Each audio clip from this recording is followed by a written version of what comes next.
Good afternoon. For those of you who do not know me, I'm Kenda McKenzie, the General Manager of Halifax Water.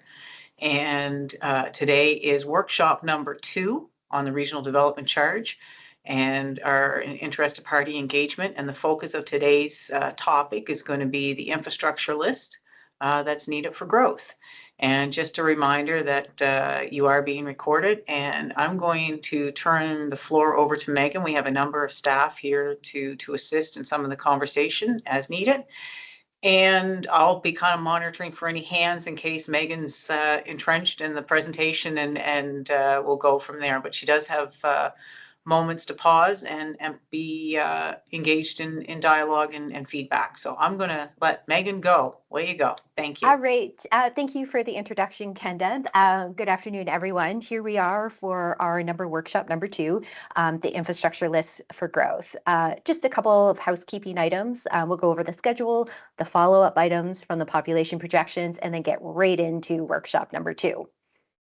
So first off, again, a reminder, we are holding 4 workshops about a variety of topics for the regional development charge, the previous one with the population projections, and that is available on our RDC engagement website.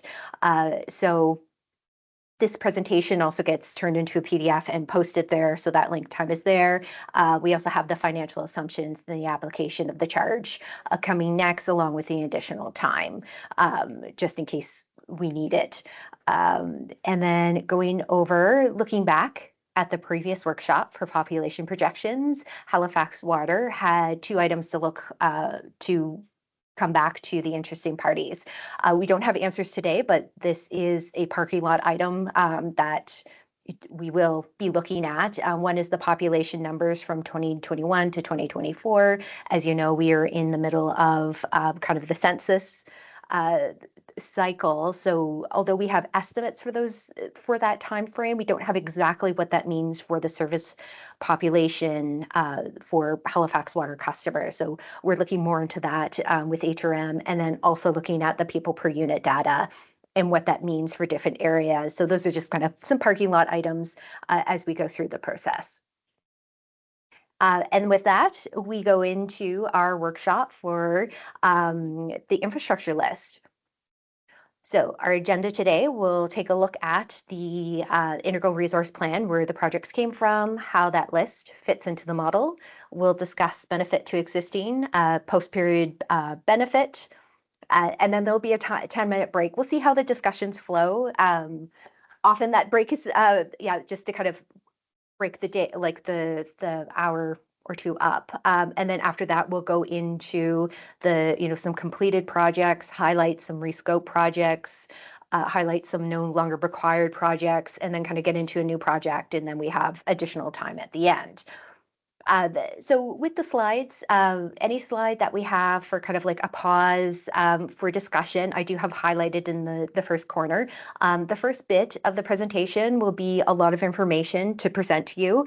And I promise you at the end of the benefit to existing, we do have lots of time for discussion. The slide numbers are in the corner. So as I go through, if there's no pause for discussion, please take note. We can always go back. When you're asking for any participation within the workshop, please use the hand raising tool. And again, a reminder that this workshop is being recorded, as it will go up on the website after, and to mute yourself if you're not actively asking a question. I do have kind of maximum times for each topic. And if we get to that point, I'm going to interrupt and say we need to move on, and that we can use that as a parking lot, and then continue the conversation at the end if need be. So with that, we also go into kind of just the infrastructure list. So this workshop is not going project by project, and we're not discussing each one. That would be very long and very tedious. We're highlighting some changes, going into some examples for you, but if you do have any additional questions or discussions, those can be held outside the workshop for particular projects of interest.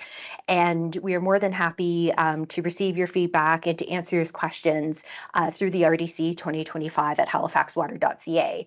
Halifax Water is working on a draft infrastructure list for review. As you can imagine, there is a lot of projects on there, and that we do open up the floor to any additional questions outside of this workshop. So with that, we will start with the infrastructure resource plan. The RDC model relies on these projects in order to inform what do we need for growth. So looking at the IRP now, this is a regional level infrastructure surfacing study that was used to accommodate growth to 2046. It includes surfacing assessments of the water and wastewater infrastructure for all of the regions. It uses the best population data along with calibrated water and wastewater hydraulic models in order to understand existing conditions and to stimulate future growth conditions. And it also includes flow monitoring data to help inform the inflow and infiltration reduction priorities. This study is massive, and summarizing it in one slide is very humbling. There's a lot of work that goes into developing these projects and synergizing these projects with strategies and looking at different options. But the basis of the RDC comes from a list of projects from the IRP. So once the IRP was done in 2019, there was a list of projects. So those list of projects get into the RDC model through these phase cost tabs. So there's a water RDC charge, and then there's a wastewater RDC charge. So those two items are separate, and the 9494 model is available on our website. It's a zip file. Any issues, just email the RDC 2025 to look at it. And those projects are specifically in these phase cause tabs. And what we do is we take the projects, we put it in a time period. These time periods are 5-year increments. So we don't know the exact year, but we do know the 5-year time frame. And then we also get a total cost based on 2019 cost estimates.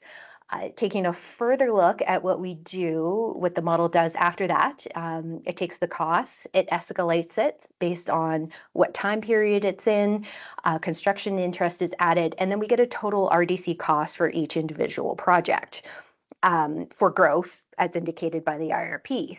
As you can see, the items that are highlighted in yellow are really about the financial assumptions. And we have a specific workshop next week to talk about those financial assumptions. This workshop is going to focus on the list along with what is deducted from that total cost. And those two items are the benefit to existing.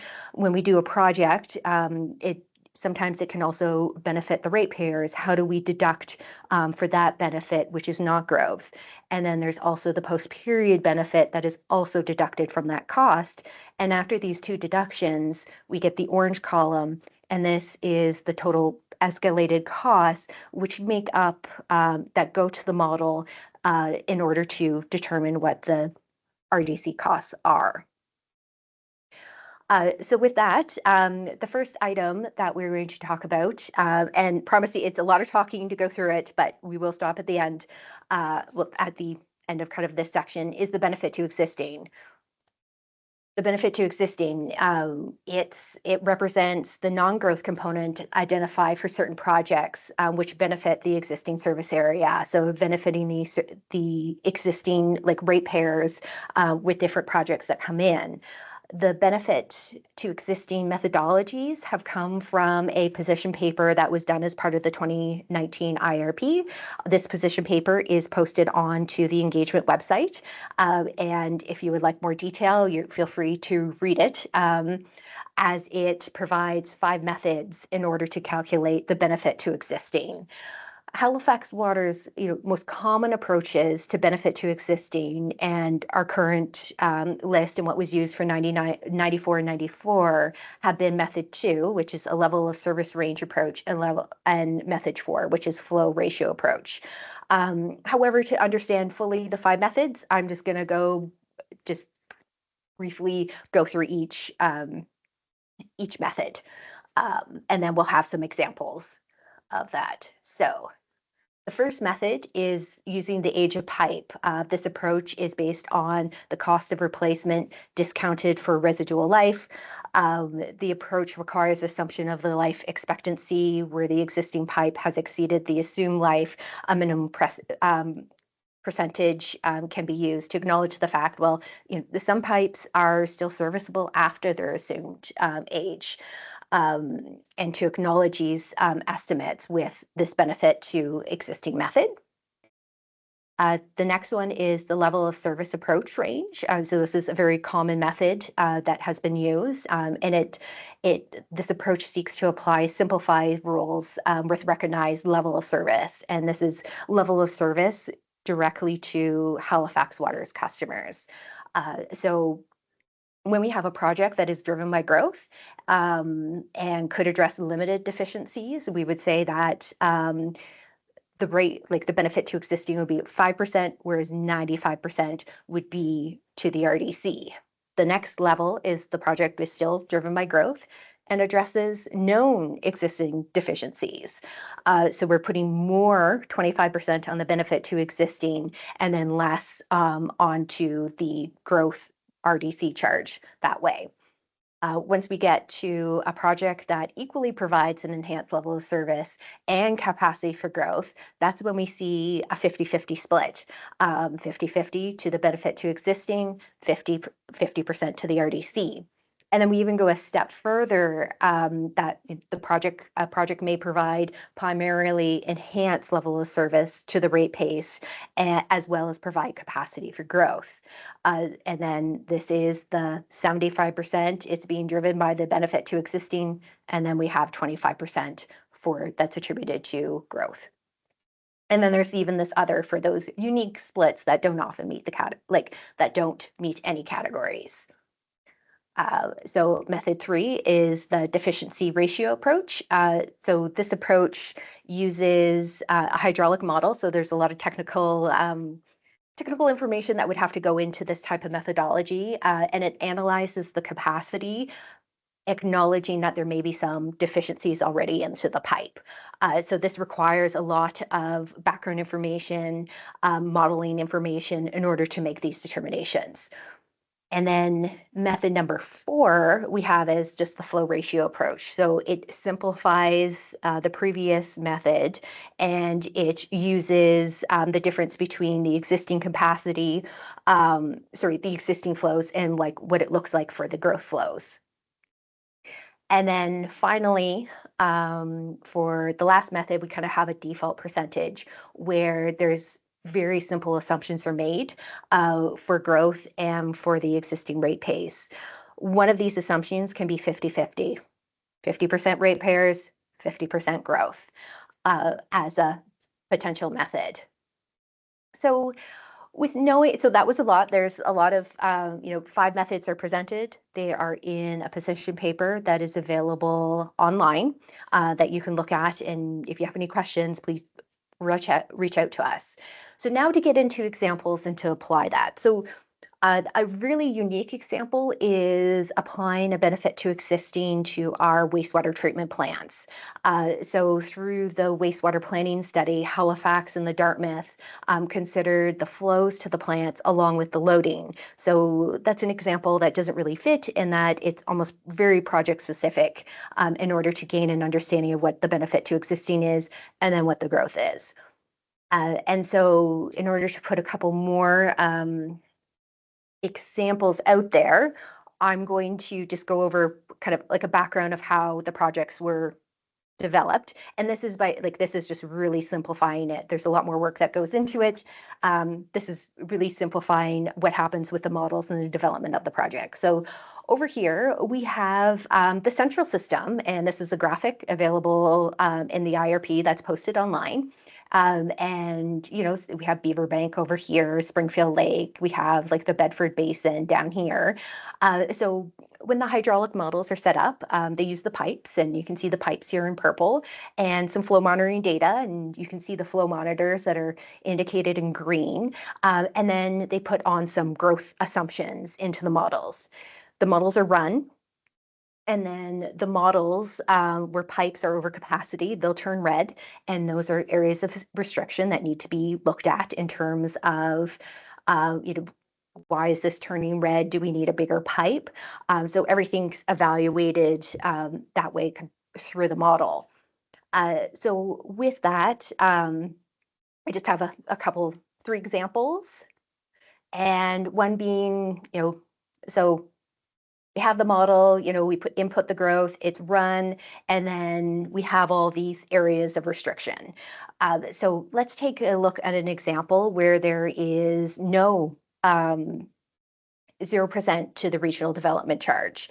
And a growth project is the linear upsizer of the Beaver Bank Road. So it's circled in blue. You can see that these pipes in the model were turning red because growth caused exceedances and in this area. So since this area is only attributed to Beaver Bank, it's more of a local pipe. It doesn't feed, there's a limit to how many people benefit from this pipe. So that's why it was 100% non-eligible and was not included into the RDC, because this upsizing was attributed to the growth that was localized in this area. And nor is this upgrade the responsibility of the existing ratepayers. So when you go through the list, you'll notice that some are 100% non-eligible, and the IRP was a list for all of the growth. The regional development charge is for larger pipes, treatment plants, in order to make sure that there's room for growth that way. So going halfway into the next project, we look down here to the fish hatchery pumping station. So this project is kind of later in the timeline, but as you can see, it pumps to the Mill Cove wastewater treatment plant and is tributary to a very large sewer shed. So it's regional infrastructure that way. And since they have the pump station already has force mains of different sizes, any upgrade to the system would enhance the level of service to the rate base, and it would enhance the level of service to the growth to the RDC. So that's why method 2 was used in order to get a 50-50 split in terms of benefit to existing and the regional development charge. So looking at a project that, there's 0% to the RDC, 50-50. Let's look at a project that is only happening because of growth. And one such example is in Dartmouth. So here we have Dartmouth over here. This is the harbor. Dartmouth Cove is over here. And I have the Elbow Lake watershed sewer separation. So Elbow Lake was actually connected into a combined system, and it was pumped and treated. So the IRP recognized that in order to make room for growth, we need to separate that project. And so that separation and that driver to separate that pipe is truly only on growth. And so that's why method 2, project is driven by growth and could address limited deficiencies, was used for the benefit to existing. That's also to say, before the IRP, there was a feasibility analysis done to see if, should Halifax Water separate this in order to save on pumping costs and treatment costs? And that study before the IRP resulted in there was no financial feasibility to separate this for the ratepayers. However, when growth came in, that growth driver made it feasible that this project would be separated, and therefore it gets the 95% contribution to growth, whereas only 5% to the existing ratepayers. So that was a lot of information that I just ran through. What can we clarify to the interested parties on benefit to existing?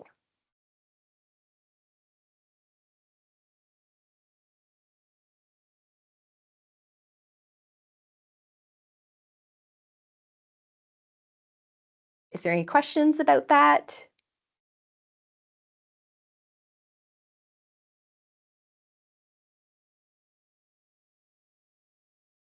Seen any hands? Megan, looking good. We can always come back if needed. Oh, yes, always come back. I know that was, it's a lot of information. We provided it on there. If you need anything more, feel free to come back up to it. So with that being said, benefit to existing was one of those items that was deducted from that total project cost. Another item that was deducted from that total project cost is in the next slide, is the post-period benefit. The post-period benefit is a deduction from that project. So take, for example, the regional development charge operates on a 20-year timeline. The master plan, the IRP, manages a 30-year timeline. So projects that accommodate growth beyond that 20-year RDC period receive a post-period benefit. This benefit reflects the cost difference between the infrastructure needed for the 20-year RDC and that is required for the 30-year. So this can be like a very quick example is that, say, a pipe lasts for 50 years and it's installed in the first 20 years. That installation of that pipe will benefit not only the people in the 20 years, but also the people in the 30 years. And that deduction is to account for those people that come later in the 30-year planning period. So that's a very high level explanation on the post-period benefit. Is there any clarification that is needed? Any questions?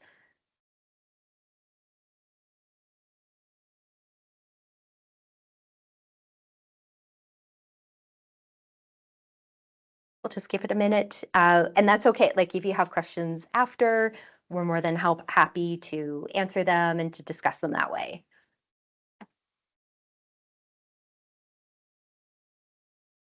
And then this just basically establishes an equity share of cost for growth and making sure that the growth that happens in the first 20 years and growth that's happening later, that they're not cross-subsidizing each other. So it's basically trying to align that infrastructure component that's getting built with the 20-year time frame that we're collecting the charge on.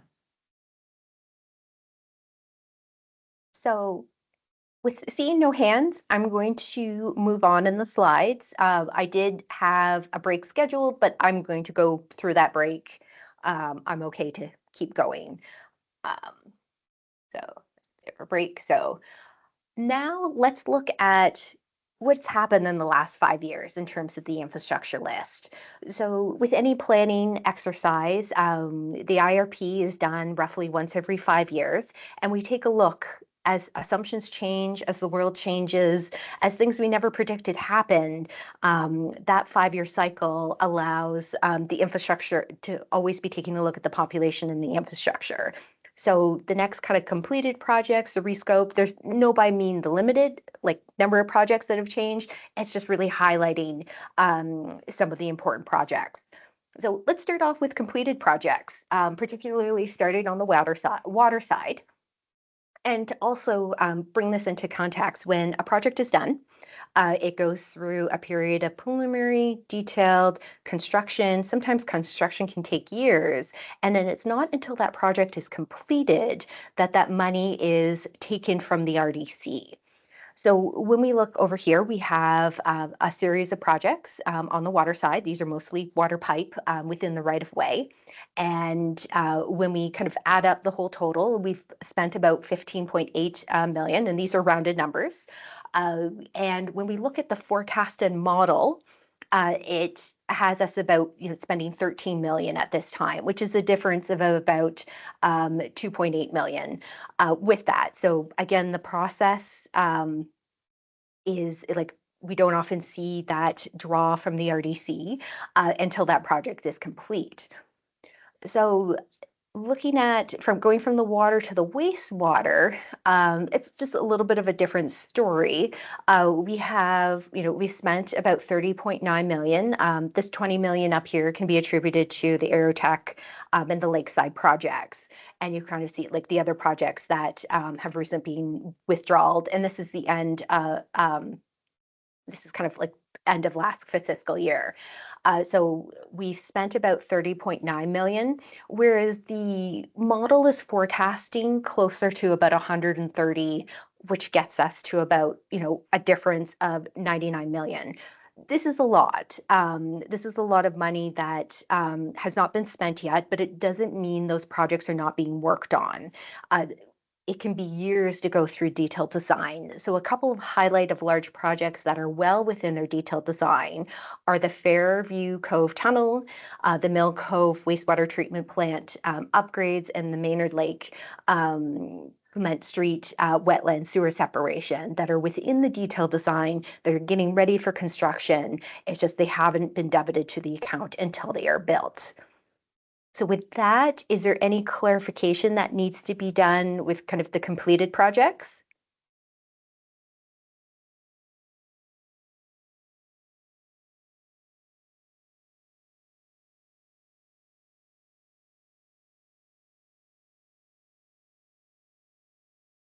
All right. See none, I'm going to move on to our next slide, which is rescope projects.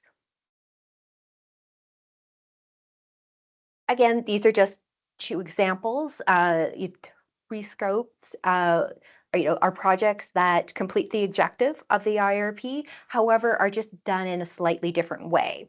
So one example is the Quinpool to Yonge connection as part of the Peninsula Intermediate Looping. The IRP proposed the red line in order to accomplish that, whereas the yellow highlighted area is the pipe that was actually installed. For those that live in the area, Newton was just done this year, and we're going to Berlin to Newton next year. So I really hope that's a limited effect on everyone's commute, because that is a big infrastructure. So like that is a big intersection, but is an area of looking at what HRM is doing in terms of their like integrated projects and taking into those account to accomplish the same goal, just in a slightly different way. Another example is the Long Street Pocket sewer separation, kind of the route to the harbor, just as a slightly kind of different aspect as we go through the projects and we learn more about the area, is that it's in the IRP as a stormwater only upgrade. In order to separate this area, we need to upgrade the stormwater system to take more of the stormwater. However, as we started to look more and more into it, the Kemp Road wasn't a separate system. The wastewater pipe there is actually a combined pipe. So it's becoming more of a separation project along with the upsizing for that area. So those are just, as projects go through the process, we learn more and more about them. And sometimes they're done in a slightly different way. The next we have are no longer required projects. There's been a couple of projects that we've taken off the list, and this is because GIS conditions were not the same as they were in the field. Areas we resurveyed and remodeled with no issues. So one such example is that Beaver Bank Road again. And I know it's not part of the RDC, but this is a really good example of starting to know more and more about those areas that were issues within the model. So for the IRP, it shows a 450 going into a 250 wastewater pipe. So of course that would show an exceedance. A 450 is a large pipe going into a 250. However, when we did more investigation on the area, we discovered it's actually 450 all the way down Beaver Bank Road, and there's a whole bunch of covered manholes. So that information is now in GIS. So when the model is redone again, it's not going to come up with the same issue. Beaver Bank Road, it was like in there, it will be taken out. And then another project is the Yonge Street Pumping Station. So this project did have a percentage for the RDC, and upon further investigation, there was incorrect assumptions on the function. The pumping station is only used for maintenance. So this project was removed as it does not benefit growth, and we learned more about the model and how it functions. And so those are just two examples of how projects were removed from the list.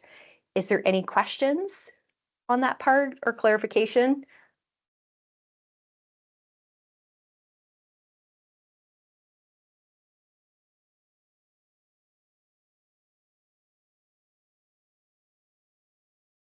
All right.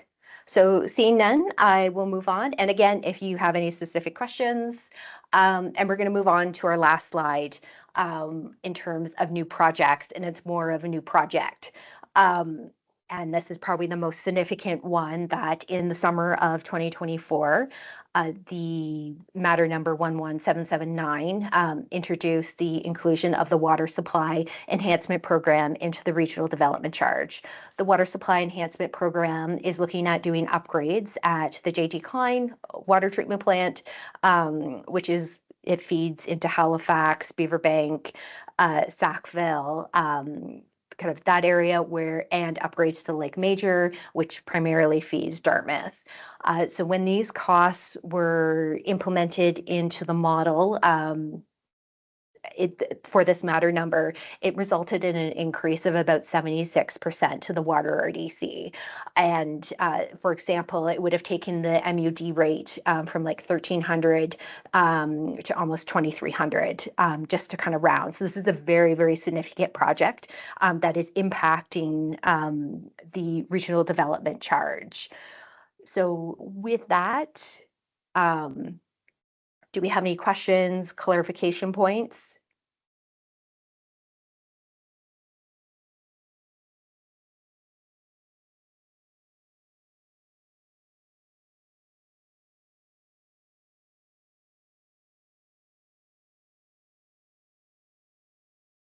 Yes, thank you, James. Just to give people a little bit more context, it might be worth indicating the current estimated cost of the water supply enhancement program overall, because the MUD rate doesn't really provide that. And then one other point on a much earlier slide, you talked about local projects that are attributed or being done to accommodate growth. And non-RDC eligible, but I believe, and you could comment on this, eligible for other cost recovery mechanisms. It might be helpful, rather than to explain that for additional context as well. Okay. Megan, do you mind if I jump in, or? Oh, no, please. Yes, Okay. Kenda. And I think I saw Sanjeev on the call. I think the number that was used in this calculation was in the order of 384 million, but then it was the percentages that are attributed to the RDC for the water supply enhancement program. And if my math and memory are wrong, please correct me. Yeah, we were around 384 million for the overall program at that stage. Yeah. Yeah. So when we were reviewing the current state of that program, we looked at what the dollar value was, and then looked at how much of those upgrades will benefit the existing customers and how much would benefit the projected growth. And I think we used flow proportioning methodology to come up with this. And so, as a lot of you are aware, the increase did not happen in July, where the RDC is currently frozen under the provincial legislation that came in a year ago, October. So hopefully that provides that context on that project. And as we said, we'll be updating the project list for the submission that goes in, and having those numbers current with what's going on. To the other question on the Beaverbank example. So if there is a pipe or a piece of infrastructure, a pump, something like that, that is downstream of a development that is at capacity and cannot be accommodated, we have to work with the developer or ERS that are going to trigger that upgrade on what has to happen. And so they may have to change out pump impeller or coordinate that, what we call off-site infrastructure upgrades. So when it's local, right now, there is no other funding mechanism. It's driven by the cost causer. If it's part of an area master plan, which would be the Bedford West, the Bedford South, future potential development of Port Wallace, those types of areas, and there's upgrades needed, that could be included in the capital cost charge contribution, our CCC charge, which is another funding mechanism for growth-driven infrastructure. So, and those would have to be part of an area master plan that's identified with HRM potentially. And then we would look at working with the developers associated with that to come up with what infrastructure is needed, what's being oversized. Do we have any benefit to existing to cost share on some of the infrastructure improvements, and coming up with that financial model and assigning a charge. And so, and the financial model that you see for the RDC is essentially same base framework as the CCC. And it was used the last update in 2019.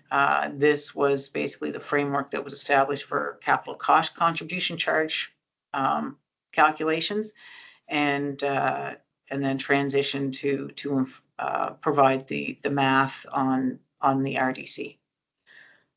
So I hope that kind of gives some context, James. Yes, thanks, Kenda. I just wanted to distinguish regional versus local infrastructure as causing growth and how it's paid for. I think it's helpful for folks. Yeah, thank you.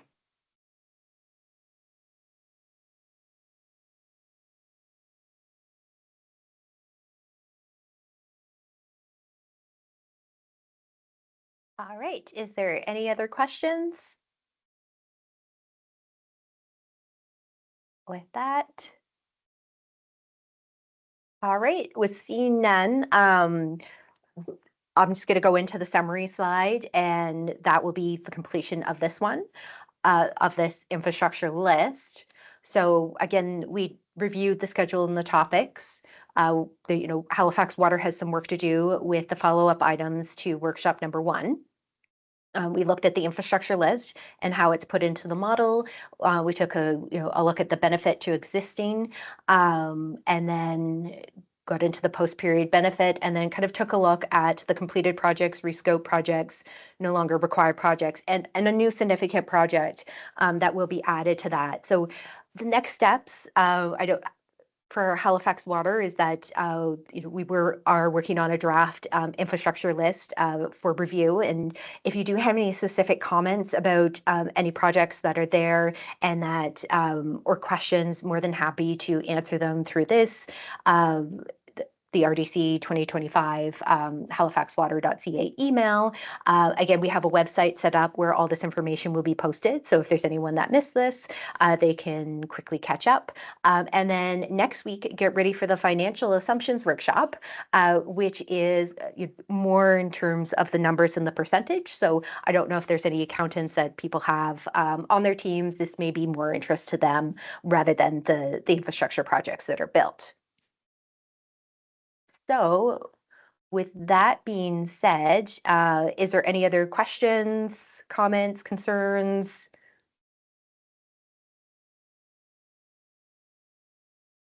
Oh, yes, Peter. Hi, sorry, I was at another industry event and just was able to log on now. So at what point will the, call it the benefit to existing, be determined for the items on this list? That's, I'm going to leave that one to Kenda. So thanks, Peter. And I think some of it will be looking at the updated infrastructure list, and then over the next few weeks, staff will be revisiting is the benefit to existing that was already established for the project still valid? Should we explore different information? Are we aware of anything different?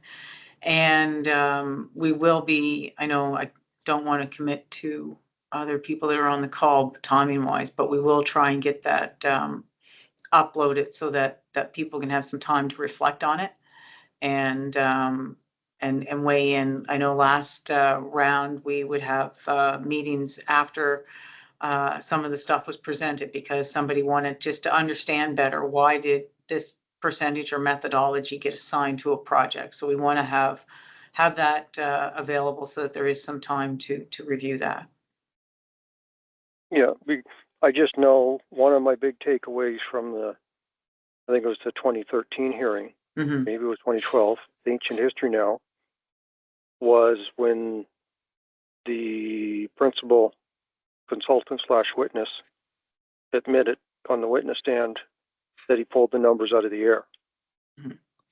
Yeah, and so the original initial, which is pretty hard to take. Right. Yeah, no, I appreciate that. And that initial filing, we didn't have the robustness that we had for the second filing, and that was one of the deliverables with the second filing in 2019 was to come up with this tech paper, and for your benefit too, it is posted on the website that you can go through, get a better understanding on the methodologies, and then as you start looking at the infrastructure list and the amounts assigned, we can kind of dive a bit deeper and have a bit stronger framework and understanding on why certain methodologies were selected, why the amounts were chosen, and what the drivers were. So there's more to it than the first one. It was early days. Won't deny that, and we learned a lot going through that and even the second one. So okay, thank you. thanks.